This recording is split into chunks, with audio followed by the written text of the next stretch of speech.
Hi guys, resonant circuit का जो अब नेक्स्ट टॉपिक है वो है पैरेलल रेजोनेंस। तो जो सेकंड टॉपिक है रेजोनेंट सर्किट का पैरेलल रेजोनेंस, इसमें क्या होगा कि जो पैरेलल आरएलसी सर्किट है इसको डिस्कस करेंगे। ठीक है, तो यहाँ पर मान लीजिए एक रेजिस्टेंस है और इसके पैरेलल में इंडक्टेंस एल और यहाँ पे एक कैपेसिटर है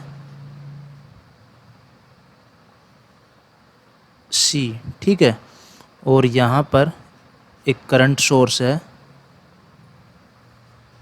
एसी करंट सोर्स, जिसको हम फेजर में कैपिटल आई से रिप्रेजेंट कर रहे हैं। ठीक है, तो यहाँ पर अगर नेट इम्पीडेंस की बात करें तो जेड इक्विवेलेंट क्या होगा यहाँ पे 1/1 R plus 1/j omega L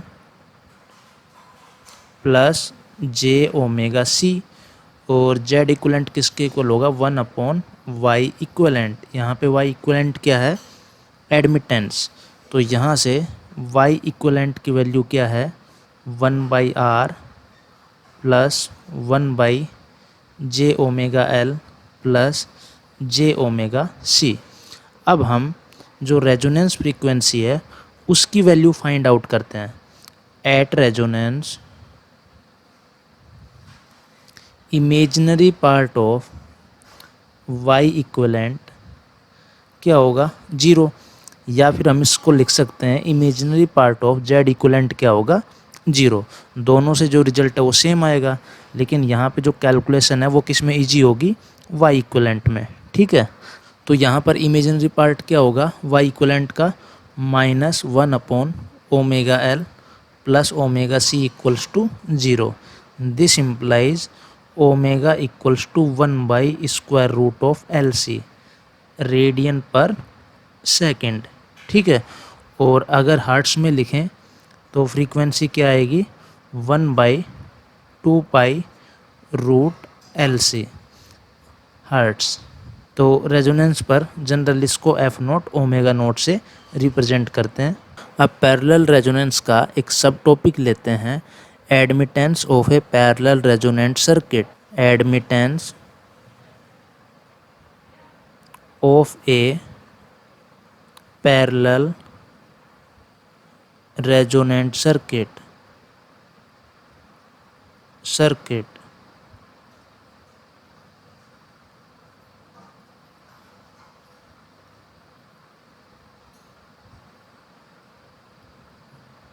तो अभी हमने देखा था कि जो y इक्विवेलेंट है पैरेलल आरएलसी सर्किट के लिए उसकी वैल्यू क्या थी 1/r plus j omega C minus 1/ओमेगा L.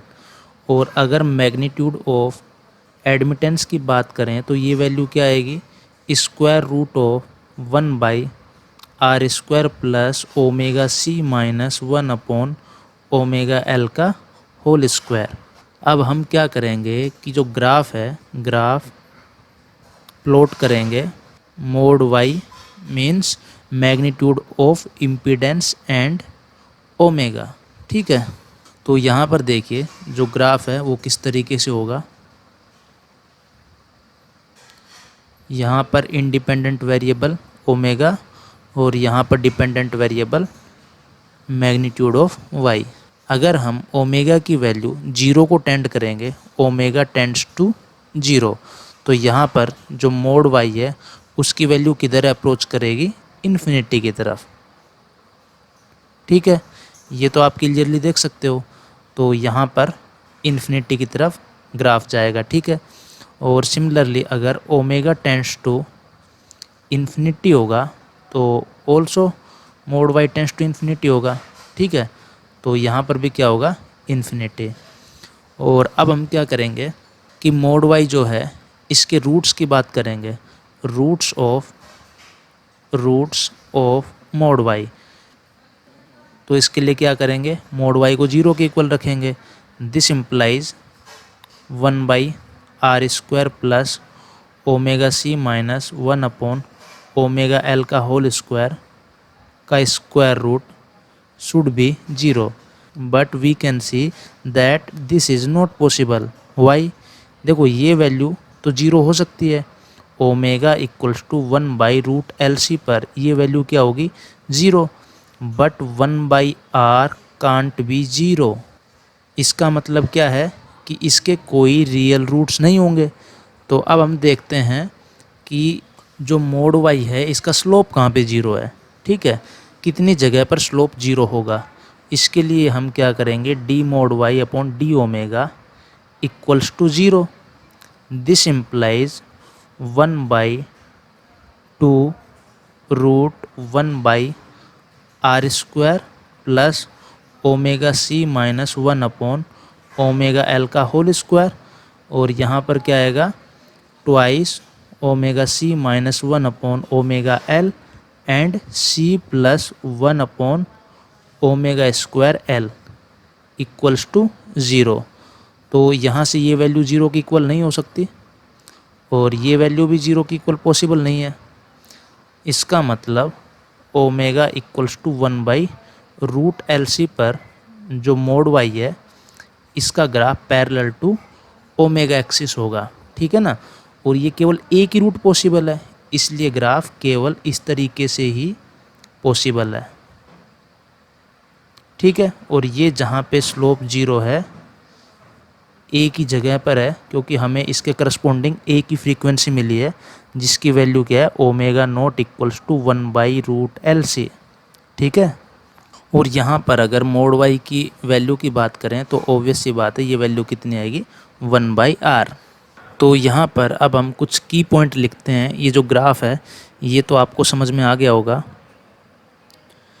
For omega less than omega naught, इसमें क्या है the admittance is dominated by inductive term. Voltage V leads the applied current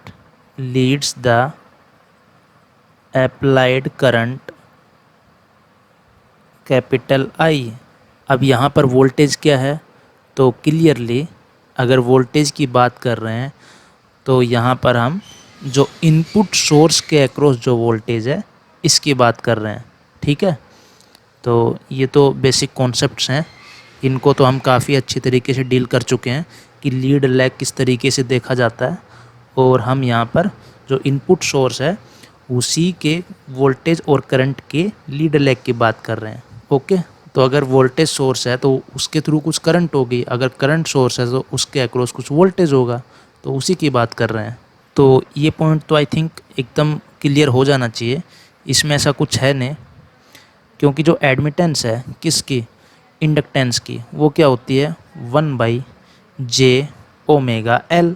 अगर ओमेगा रिड्यूस करेंगे तो ये वैल्यू क्या होगी डोमिनेट होगी, क्योंकि जो कैपेसिटेंस है उसकी एडमिटेंस क्या है j⍵c। अगर ओमेगा को कम करेंगे तो ये वैल्यू क्या होगी कम, इसलिए ये क्या करेगा डोमिनेट। ऐसा समझ सकते हो कि ओमेगा नोट पर दोनों वैल्यू क्या हैं 1/j⍵L का जो मैग्नीट्यूड है ये किसके इक्वल है j⍵c के, means 1/ω⍵L equals to ω⍵c। लेकिन अब अगर फ्रीक्वेंसी को रिड्यूस करेंगे, देखो ये है ओमेगा नोट पर, अब अगर फ्रीक्वेंसी को ओमेगा नोट से क्या करेंगे रिड्यूस, तो ऑब्वियस सी बात है ये वैल्यू क्या होगी इंक्रीज़ और ये वैल्यू क्या होगी डिक्रीज़। तो ये पॉइंट तो ऑब्वियस है, no need to further explain. At omega equals to omega naught the admittance is minimum and equal to 1/r. This implies voltage V is in the phase with the applied current with the applied current capital I। ठीक है।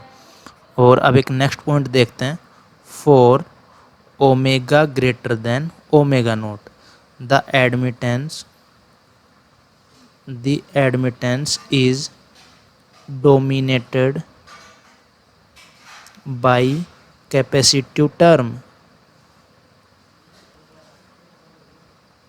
and voltage capital V lags the applied current capital I। तो first point को explain किया, उसी के according ये third point है। तो आई थिंक ये तो बेसिक चीज़ें हैं, ये तो जस्ट आपको एक तरीके से रिवीजन के तौर पर या फिर एक बार आप इनको देख लो तो सबकॉन्शियस माइंड में रहेंगी ये चीज़ें, इसलिए इनको एक बार लिखवाया जा रहा है। ओके।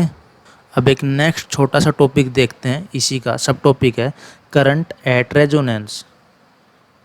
करंट एट रेजोनेंस, जिस तरीके से हमने सीरीज रेजोनेंस में सभी सब टॉपिक्स सीक्वेंस में कवर किए थे, उसी तरीके से पैरेलल रेजोनेंस के सभी टॉपिक देख रहे हैं। ठीक है।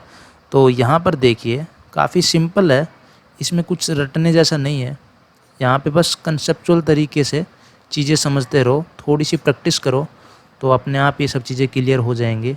आई थिंक इनको ज़्यादा मेमोराइज रखने की भी ज़रूरत नहीं है। ठीक है। यहाँ पर क्या है, करंट सोर्स जिसको फेजर में कैपिटल I से रिप्रेजेंट किया है, यहाँ पर R और यहाँ पर J omega L 1/J omega C। ठीक है।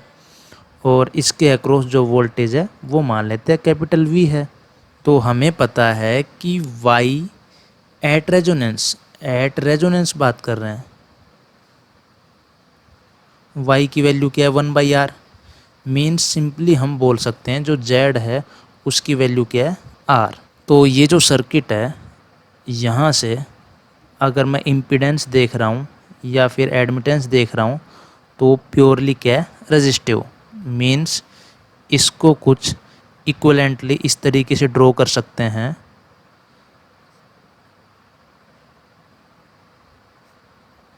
यहाँ पे कैपिटल R और इसके अक्रॉस वोल्टेज क्या है कैपिटल V।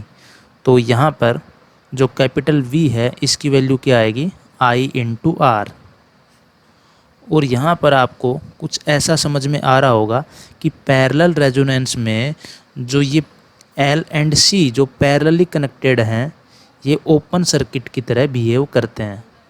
दिख रहा है ना, इसका इक्विवेलेंट सर्किट ऐसा कुछ है। तो इसका मतलब इसमें कोई करंट फ्लो ही नहीं हो रही, इसका मतलब ये ओपन सर्किट की तरह बिहेव करते हैं किसमें पैरेलल रेजोनेंस में। Means LC combination acts like an open circuit. Okay. तो यहाँ पर अब हम करंट की बात कर रहे हैं एक्चुअल में। तो यहाँ पर क्या है IR, यहाँ पे क्या है IC मान लेते हैं, IL और यहाँ पर IC। तो अगर मैं IR लिखूँ तो ऑब्वियस सी बात है क्या आएगा V/R। तो V क्या है I into R/R means capital I। अगर IL की बात करें तो क्या आएगा V/J ओमेगा L। तो V की वैल्यू क्या है I into R upon J omega L। और इसी तरीके से अगर IC की बात करें तो IC क्या आएगा V upon 1/J omega C means IR और यहाँ पर J ओमेगा C। तो आई थिंक ये चीज़ें तो बेसिक हैं ना, ये तो ऐसे टॉपिक के नेम पर हमने एक बार इसको एक्सप्लेन कर दिया कि यहाँ पर एक्चुअल में वोल्टेज किस तरीके से फाइंड आउट करते हैं। ठीक है। बाकी वोल्टेज फाइंड आउट होने के बाद आप जो करंट है वो तो आप किसी भी एलिमेंट के थ्रू फाइंड आउट कर सकते हो। ये सभी किस में कनेक्टेड है पैरेलल में। Okay, thank you.